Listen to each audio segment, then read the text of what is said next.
Na aula passada, a gente viu sobre a questão do conceito de limite. A gente viu que em sequências foi fácil de perceber como é que as coisas estavam acontecendo. A gente fez uma tabela para algumas funções, mas esse não é o melhor caminho.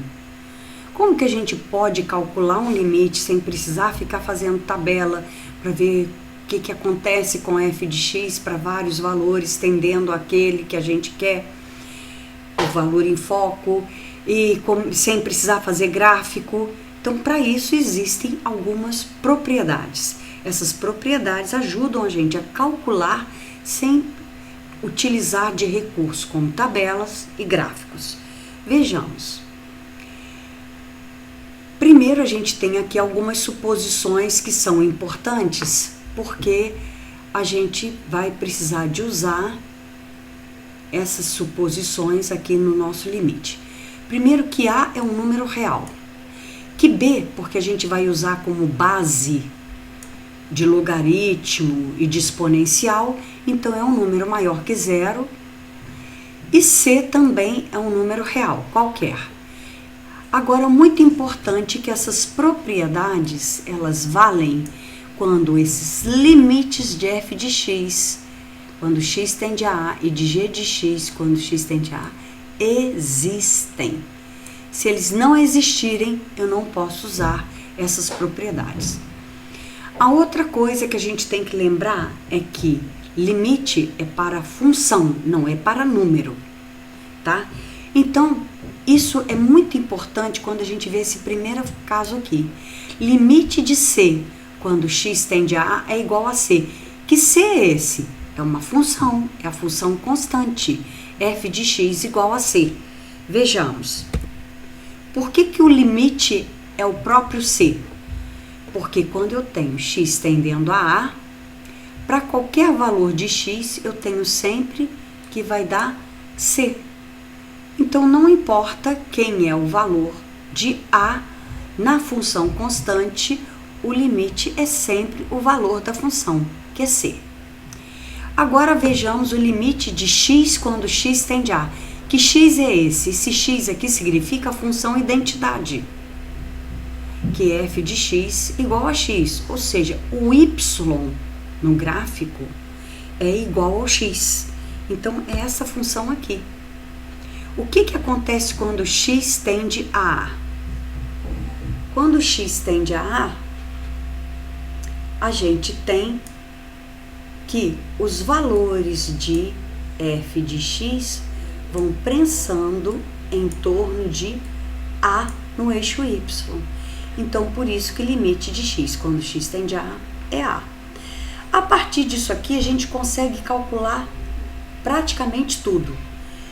Porque limite de C vezes f de x, quer dizer, eu tenho uma constante que multiplica uma função, é igual a essa constante vezes o limite da função. Quando eu faço o limite de uma soma, eu posso dizer que é a soma dos limites. Eu tenho o limite de uma função potência, então vai ser a potência do limite. Então, eu estou sempre fazendo o quê?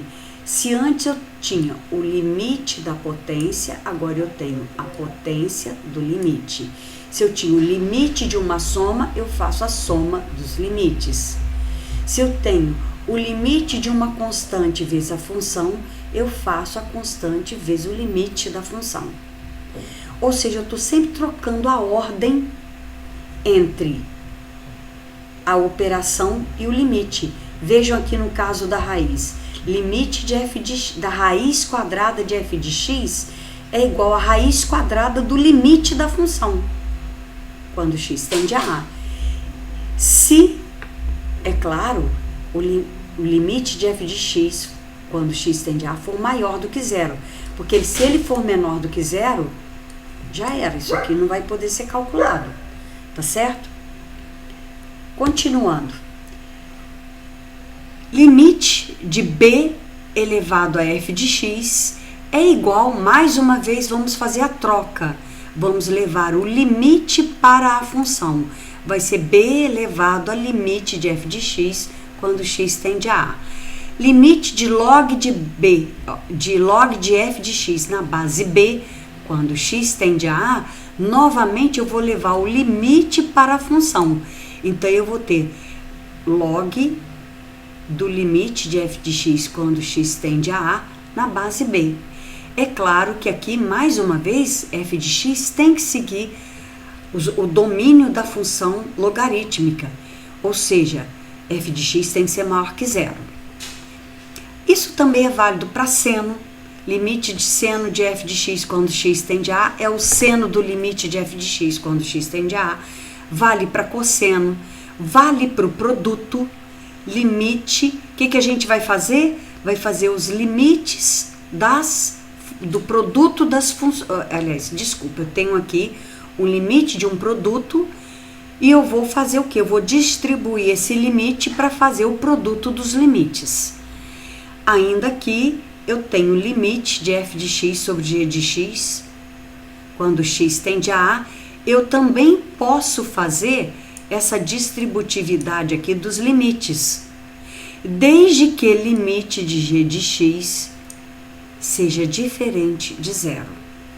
Mas sempre lembrando que esses limites de f e g têm que existir, ou seja, eles têm que ser iguais a um número real.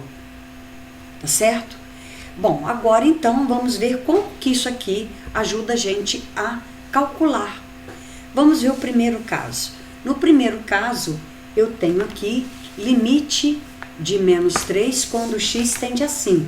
Ora, isso é uma função constante. Se é uma função constante, eu sei que é limite de menos 3 quando x tende a 5, o x, não importa o valor dele, o f de x sempre será menos 3. Então, isso vai dar menos 3. Quem que é o limite de 7x, quando x tende a 2? Aí nós vamos usar as propriedades, vai dar 7 vezes o limite de x, quando x tende a 2. Isso vai dar 7 vezes 2, 14. Vejam bem isso aqui, que a gente vai utilizar esses resultados que a gente vai marcando aqui. Bom, consequência. Agora vamos ver aqui mais um caso. Limite de 5x ao quadrado quando x tende a menos 3. Isso vai ser, aplicando as propriedades, 5 vezes o limite de x, quer dizer, o limite ao quadrado, que vai ser igual a 5 vezes menos 3 ao quadrado, que é igual a 45. Assim como eu marquei aqui, olhem bem o que vai dar aqui.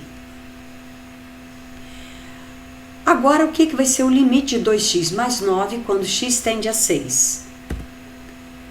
Vai ser 2 vezes o limite de x, quando x tende a 6, mais o limite de 9 quando x tende a 6. Lembrando que esse 9 aqui passou a ser uma função constante. Então, eu tenho aqui 2 vezes 6, que o limite de x quando x tende a 6 é 6, mais 9, que vai dar 21. Vejam sempre que é como se eu estivesse fazendo, na realidade, o cálculo de f de 6. Porque f de 6 eu faria assim aqui. Aqui eu estou fazendo o cálculo de f de menos 3. Vê se não é. Aqui eu estou fazendo, no exemplo 2, eu estou fazendo o cálculo de f de 2, que é 2 vezes 7. Aqui eu estou fazendo o cálculo de f de 5, que é igual a menos 3. E vai por aí afora. Então, aqui eu posso também fazer o limite, substituindo diretamente o x por 4.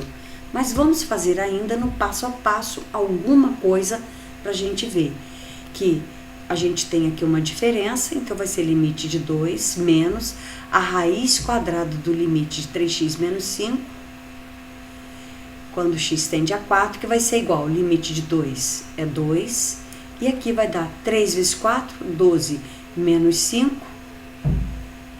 7. Então, vai dar menos raiz de 7. Agora, vamos ver o do logaritmo. Primeiro, a gente vai usar a propriedade do logaritmo, dos logaritmos. O que acontece? essa potência aqui, ela passa multiplicando o log, tá certo? Ela vem para cá. Então, vai ser 3/5, vai ficar limite de 3/5 vezes o log de x na base meio. Agora, esse limite aqui, ó, isso aqui é uma constante multiplicando o logaritmo. Então, essa constante sai do limite e fica log na base meio de limite de x quando x tende a 8. Quando x tende a 8, isso aqui vai dar 8. Então, eu vou ter log de 8 na base meio, que é igual a menos 3. Então, vai dar 3/5 vezes menos 3, vai ser menos 9/5. No outro exemplo, a gente tem o limite de 5 menos 2x ao cubo vezes 6 elevado a 1 menos 3x. Vejam que aqui eu tenho uma potência, então eu posso colocar a potência fora do limite, tá? Eu vou fazer a potência do limite e aqui eu vou fazer a exponencial do limite. 5 menos 2x, quando x tende a 1, é igual a 3. Então, vai dar 3 ao cubo, que é o valor que deu aqui. Agora, quando a gente olha esse pedaço aqui, isso vai dar 1 menos 3x, limite de 1 menos 3x, quando x tende a 1, isso é igual a menos 2. Então, deu 6 elevado a menos 2. E aqui vai dar 9 vezes 6 elevado a menos 2, vai ser, ó, 9 não, desculpa, 27. 3 ao cubo é 27. 27, 36avos, que vai ser igual a 3/4. E o último limite, que é essa raiz, a gente vai poder separar, porque a gente está pressupondo que esses limites são diferentes de zero. O limite do denominador é diferente de zero. O numerador pode dar zero, quem não pode dar zero é o denominador. Então, isso aqui vai dar menos 10 sobre raiz de 8, e aí deu menos 5 sobre raiz de 2. Não há necessidade de racionalizar, larga assim mesmo. Bom, então, qual é a conclusão que a gente tira? Que, em geral, limite de f de x, quando x tende a A, é igual a f de A.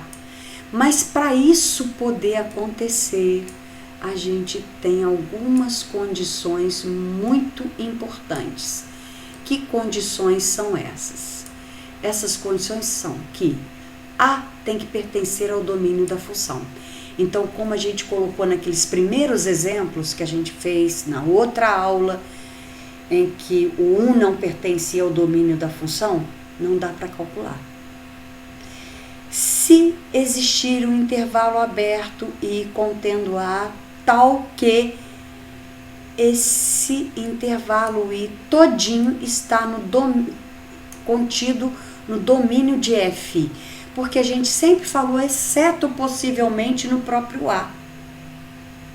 É o que está escrito lá na primeira parte da aula, na primeira videoaula sobre limites.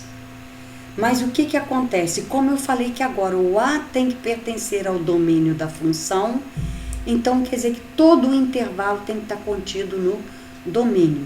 E se o gráfico da função f não der saltos em x igual a A? Então, quando isso acontecer, nós vamos ter que usar uma outra coisa. Quando falhar algum desses itens aqui, a gente vai ter que usar um outro processo.